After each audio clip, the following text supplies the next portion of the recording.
안녕하세요. 사사히 사람 사는 이야기 오늘의 사연입니다.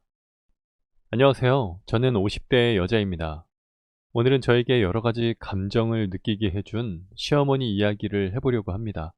저는 남편과 결혼하고 줄곧 서울에서 살았습니다. 저희 시부모님은 시골에서 평생 농사를 짓고 사셨죠. 사는 곳도 멀고 생활이 바쁘다 보니 시부모님과는 명절 외에는 뵙기가 힘들었어요. 이런 상황 덕분인지 고부 갈등은 별로 없었습니다. 그런데 시아버지가 돌아가신 뒤부터 시어머니가 저에게 스트레스를 주는 존재가 되었습니다. 평소 시댁 험담을 하는 친구들을 만나면 저는 딱히 할 말이 없다고 하고 주로 들어주는 편이었는데 어느새 저도 가지고 있던 불만을 쏟아놓는 처지가 되었죠. 시아버지가 갑작스레 세상을 떠나시고 남편과 시누이 그리고 아주버님은 시어머니와 재산을 공평하게 나눠 가졌습니다. 유산 분할 문제에 대해서는 서로 갈등이 없었지만 시어머니를 모시고 사는 일 때문에 형제들끼리 실랑이가 오갔습니다. 저는 저에게 앞으로 닥칠 일도 모르고 당연히 아주버님이 모셔야 하는 것 아니냐고 의견을 냈습니다. 그런데 아주버님께서 해외지사 발령을 받을 것 같아서 안 된다고 하더라고요. 여보, 그냥 우리가 모시자. 내가 형한테 우리 집에서 어머니 모신다고 말했어. 그리고 얼마 뒤 남편은 갑작스럽게 저에게 통보했습니다. 뭐? 그럼 중요한 문제를 나한테 말도 없이 당신 마음대로 정하면 어떡해? 그럼 어쩌라고? 내 엄마야. 당신 시어머니고. 형이 모시는 게 당연히 맞는 거지만 상황이 안 되니까 내가 모셔야지. 누나는 이미 시부모님을 모시고 살고 있고 우리 엄마 한평생 고생만 하셨어. 혼자 시골에 계시라고 할 순 없잖아. 아니면 요양원이나 실버타운도 있잖아. 요즘 실버타운 좋은 곳 많아. 어머니 몫으로 받으신 아버님 유산이면 충분히 지내실 수 있어. 게다가 자식들이 매달 용돈도 드리니까 부족하지 않을 거야. 자식이 셋이나 있는데 실버타운은 무슨... 우리 아버지가 어머니 실버타운 보내드리라고 우리한테 유산을 물려준 줄 알아? 하지만 남편의 완고한 태도에 저는 남편 말을 따를 수밖에 없었어요. 남편은 어머니와 함께 살게 된 뒤부터 집에도 일찍 들어오고 술 먹는 날이 거의 없어졌었어요. 어머니가 아버님을 먼저 보내고 외로울까봐 걱정된다고 회사 가는 날이 아닌 주말에는 늘 곁에서 말동무가 되어주려고 하더라고요. 진심으로 어머니에게 잘하는 그 모습을 보고 저 역시 남편을 위해서라도 시어머니와 잘 지내고 싶었습니다.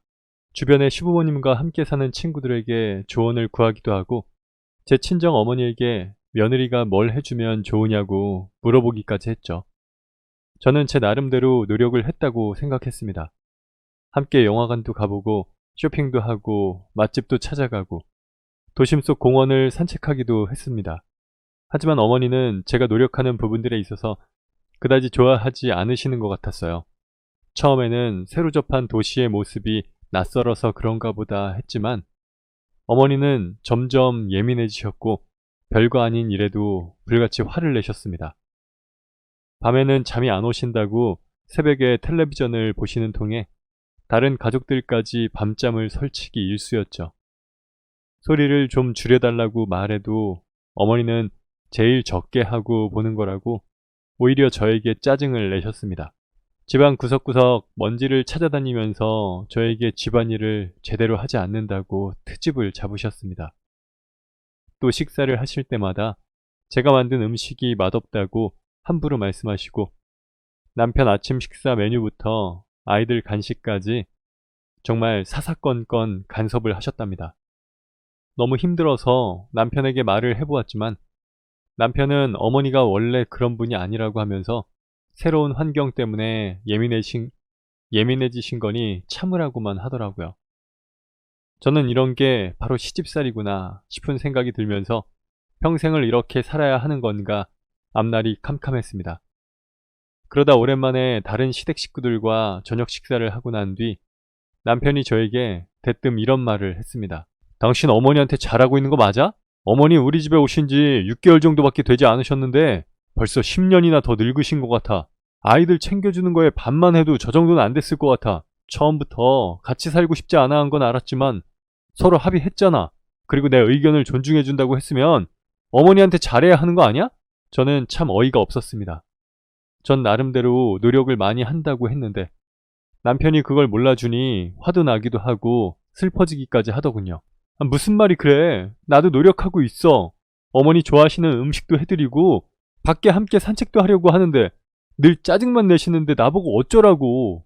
서울 생활에 아직 적응이 안 되셔서 예민해지셔서 잠시 그러시는 걸 거야. 곧 괜찮아지실 거니까 너무 신경 쓰지 마. 남편은 어이없는 표정을 지었습니다. 그리고는 저에게 당장 다음날 어머니를 병원에 모시고 가보라고 했습니다. 시누이와 아주버님이 오랜만에 뵌 어머니가 너무 야위셨다고 걱정을 엄청나게 하셨다더라고요. 저는 그냥 입맛이 줄어들으셔서 살이 빠지신 건데 왜 저렇게 성화인가 싶었죠. 그래도 혹시나 정말 어디가 편찮으신가 싶어서 어머니를 모시고 큰 병원에 가보았습니다. 종합검진을 다 받아보았는데 다행히도 몸에는 문제가 없었습니다. 그런데 예상치 못한 결과가 나왔습니다. 몸이 아프신 곳은 없었지만 노인 우울증이라는 진단을 받게 되었던 것입니다. 노인 우울증이요? 그게 대체 뭔가요? 보통 알고 계시는 우울증이랑 비슷하다고 생각하시면 이해하시기 쉬울 겁니다. 연령대별로 원인이나 우울증을 표현하는 방식이 다르기 때문에 65세 이상 어른들에게 나타나는 우울증을 노인 우울증이라고 따로 부르는 것이에요. 시어머니께서 남편을 떠나보내신 지 아직 오래되지 않으셨죠? 게다가 사시던 곳에서 서울로 이사까지 오시고 그런 일들이 최근에 한꺼번에 일어나서 스트레스를 많이 받으신 모양입니다. 의사의 말을 들어보니 시어머니가 도시로 와서 적응을 못 하시고 왠지 모르게 갇혀 지내는 것 같다고 느끼고 계신다더라고요. 그러면서 저에게 또래 친구들을 사귈 수 있도록 하는 게 좋을 것 같다고 하셨습니다. 그래서 저와 남편은 어머니가 잘 적응하실 수 있도록 노인정 같은 곳을 소개해드렸습니다. 처음에는 집 밖으로 나가서 낯선 사람을 만나는 것을 싫어하시던 어머니는 그곳에서 사람들을 만나고 많이 밝아지셨죠. 그리고 동호회를 만들어서 가끔 등산 같은 운동을 함께 하시는 것 같았습니다. 언젠가부터 달라진 어머니의 모습에 저도 모르게 기분이 좋아지더라고요. 짜증도 많이 줄어드시고 밤에 잠도 잘 주무시는 것 같았어요. 텔레비전을 보시면서 크게 웃으시기까지 하더라고요. 그렇게 저희 집에 다시 평화가 찾아오는 듯 했습니다. 그런데 어느 날 갑자기 남편이 식사 도중 어머니에게 요상한 말을 했습니다. 어머니, 저번 주 금요일에 집 앞에 있는 쇼핑몰에 가셨죠? 어? 글쎄, 저번 주 금요일? 잘 기억이 안 나는데? 왜 그렇게 당황하세요? 제가 뭐 살 게 있어서 잠깐 들렸는데 어머니를 봤어요. 웬 남자랑 다정하게 팔짱까지 끼고 다니시던데 남자친구 새로 사귀신 거예요? 남편의 말에 어머니는 얼굴이 빨개지시고는 갑자기 식사를 멈추셨어요. 남편은 그런 어머니의 모습을 보고 자신이 본 게 어머니가 맞다고 확신하면서 더욱더 어머니를 몰아붙였습니다. 아버지가 돌아가신 지 얼마 되지도 않았는데 어머니가 먼저 남자한테 마음을 주었을 리는 없을 테고 당연히 남자 쪽에서 먼저 접근한 거 맞죠? 그거 다 어머니가 돈 좀 있는 거 알고 그러는 거예요. 그 남자 돈도 없는 사람 아닌가요? 그 사람 그런 남자 아니다. 아니긴 뭐가 아니에요. 솔직히 돈 많은 늙은 남자면 더 젊은 여자 만나지 왜 다 늙은 할머니랑 만나겠어요? 어머니 이용하려고 남자가 사탕 발린 소리 하는 거예요. 지금 어머니 속고 계신 거라고요. 남편은 제가 듣기에도 거북한 소리를 늘어놓았습니다. 그 사람 그런 사람 아니래도 네가 뭘 안다고 그렇게 함부로 말하는 거냐? 가만히 듣고만 있던 어머니도 참기 힘드셨는지 버럭 소리를 지르셨습니다. 남편은 그런 어머니의 모습을 보고 기가 찬다는 표정을 지었어요. 어머니 단단히 그 남자한테 빠지셨네요. 그 늑탱이가 뭐라고 어머니한테 좋은 소리 했는진 모르겠지만 절대 안 돼요. 앞으로 절대 그 남자 만나지 마세요. 재혼은 절대 반대예요. 남편은 이상한 사람이랑 만나지도 말라고 하면서 침이 튀길 정도로 소리를 지르고는 방으로 들어가 버렸습니다. 그리고 그 이후부터 다시 저희 집 분위기도 안 좋아졌고 어머니와 남편은 서로 이야기도 나누지 않았죠. 당신이 어머니 잘 감시해. 어디 꾸미고 나가는 것 같으면 무슨 수를 써서라도 붙잡아서 집에 앉혀두고. 알겠지? 행여나 그게 잘 안 되면 따라가서 회방이라도 놓던가. 어머니가 만나는 사람이 그렇게 별로였어? 내가 멀리서 봤지만 아주 제비 같았단 말이야. 분명히 어머니한테 재산 있는 거 알고 접근한 게 틀림없어. 다 늙어서 사랑은 무슨 사랑이야. 남편은 저에게 어머니를 감시하라고 신신당부하였습니다. 저는 남편이 그 남자가 제비 같은 사람이었다고 하는 그 말을 믿고 어머니가 외출할 때마다 어디 가시는지 꼬치꼬치 캐묻곤 했습니다. 제가 평소랑 다른 태도를 보이자 어머니도 이상하셨는지 어느 날부터는 어디 나가실 때는 제가 잠시 외출했다가 집안일을 하느라 바쁠 때 몰래 나가셨죠. 어머니는 저와 남편의 이런 태도가 불편하셨는지 이제 그 사람은 만나지 않는다고 말씀을 하셨고 저희는 그 말을 철석같이 믿었어요. 그러다 어머니가 저희에게 거짓말을 하고 계속 그 논팽이 같은 놈을 만나고 있다는 사실을 알게 되는 일이 생겼습니다. 제가 오랜만에 고등학교 동창 친구들을 만나기 위해서 교회로 나갔을 때였습니다. 동창생들 중에 제일 먼저 도착해서 자리를 잡으려고 하는데 거기에 두 분이 데이트를 하고 계신 모습을 마주하게 된 것이죠. 전 너무 놀라서 어머니에게 다가갔습니다. 어머니! 어머니는 저를 보시고는 저보다 더 놀란 표정으로 저를 쳐다보셨어요. 옆에 있던 남자를 슬쩍 쳐다보니 남편이 말한 것처럼 제비 같아 보였습니다. 어디서 싸게 산 정장을 위아래로 맞춰 입고 구두까지 번들번들 닦아져 있더군요.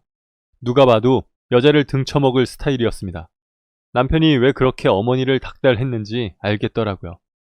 강이 보이는 카페에 앉아서 커피를 마시며 두 손을 꼭 잡고 있는 모습이 누가 보면 행복한 커플처럼 보였을지도 모르지만 제 눈에는 어머니가 속고 있는 것으로밖에 보이지 않았어요. 너 설마 나 따라온 거니? 아니에요. 저 오늘 동창 모임이 있다고 말씀드렸잖아요. 친구들 만나러 온 거예요. 설마 이분이 전에 그이가 말했던 사람인가요? 어머니가 당황스러운 표정을 짓고 아무 말씀 못하시자 옆에 계시던 남자친구분이 저를 보고 미소 지으면서 말씀하셨습니다. 반가워요. 내가 이 사랑스러운 여자 남자친구 올시다. 순희씨 며느님 맞으시죠? 말씀 많이 들었습니다. 요리 솜씨가 아주 좋으시다고. 다음번에 집에 한번 초대해 주세요. 남자친구분은 당황한 표정 하나 없이 당당하게 서로 좋아서 만나는 사이라고 말했습니다. 저는 그 모습에 기가 찰 뿐이었죠. 초면에 이런 말씀 드리긴 좀 그렇지만 저희 집에서는 어르신을 반대합니다. 저희 어머니 돈 하나도 없어요. 저희 역시 대출 갚느라 바쁘고 어머니랑 결혼하셔도 저희 아무것도 못 해드려요. 그러니까 다른 돈 많은 여자 찾아보세요. 그리고 어머니, 두 분 사이 정리하실 거라 믿고 오늘 일을 그이한테 말하지 않을게요. 하지만 다음번에 또 몰래 만나시는 거 제가 알게 되면 그이한테 바로 말할 거예요. 저는 어머니 남자친구에게 누가 보면 예의 없을 정도로 못되게 말을 하고 카페를 나왔습니다. 친구에게는 집에 급한 일이 생겼다고 전화를 하고 말입니다. 그리고 그날 저녁 집에 돌아오신 시어머니는 저에게 손짓하시더니 소파에 잠깐 앉아서 이야기하자고 하셨습니다. 네가 단단히 오해를 하고 있는 모양이야. 네가 보기엔 그 사람 어떤 거 같니? 그이가 말한 것처럼 순 양아치처럼 보이던걸요? 어머니, 남자는 남자가 보는 눈이 정확해요. 그런 남자분이랑 절대 만나지 마세요. 아이고, 너도 참 사람 보는 눈 없다. 어머니는 한숨을 푹푹 내쉬면서 말씀을 이어갔습니다.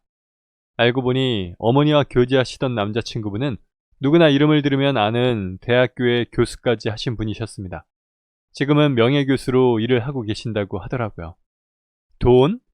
네 아버지가 유산으로 남긴 돈보다 훨씬 많이 가지고 있어. 그 사람 정말 좋은 사람이다.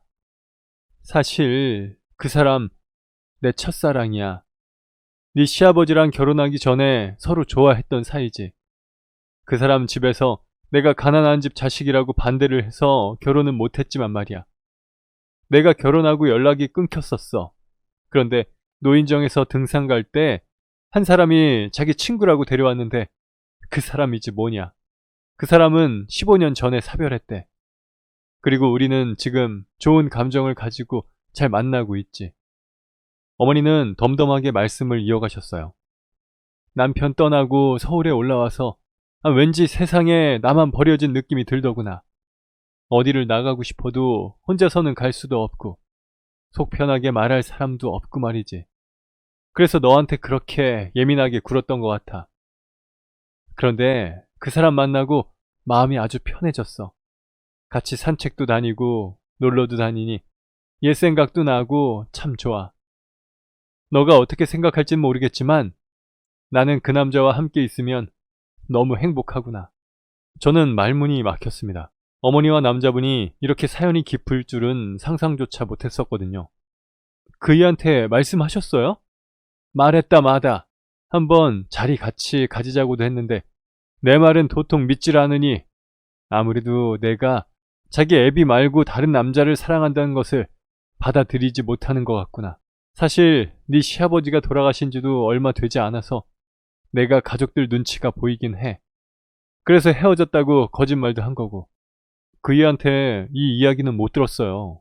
제가 아무 말도 못하고 벙쪄 있자 어머니는 한숨을 푹푹 내쉬더니 피곤하시다면서 방으로 들어가셨어요. 저는 그날 남편이 퇴근하고 집에 오자마자 어머니에게 들은 이야기를 전했어요. 당신도 알고 있었어? 그 말을 믿어? 명예교수? 첫사랑? 그거 다 거짓말이야. 그 논팽이가 엄마한테 그렇게 말해서 나 설득시키라고 시킨 거라니까?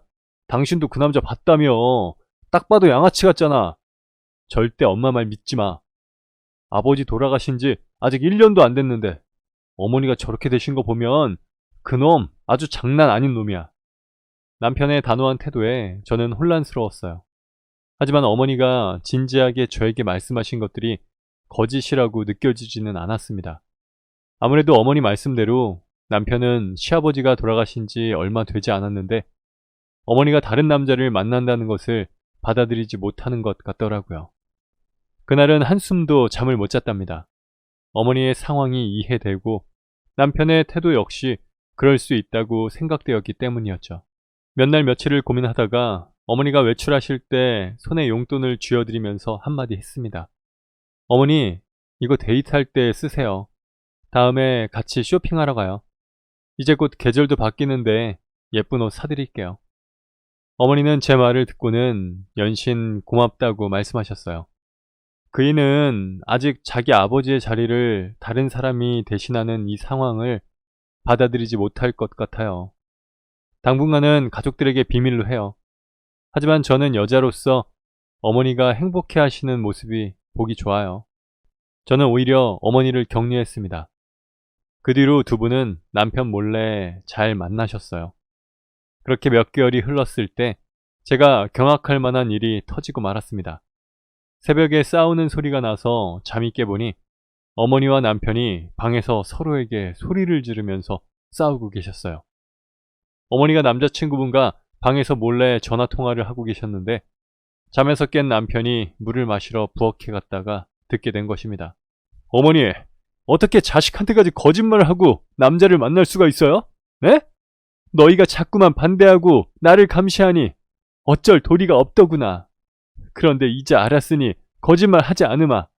나 이 남자 네가 반대해도 계속 만날 거야. 그러니 그냥 네 엄마가 다른 남자가 생겼다고 받아들이렴. 자식들한테 창피하지도 않으세요? 대체 왜 그러시는 거예요? 노망나셨어요?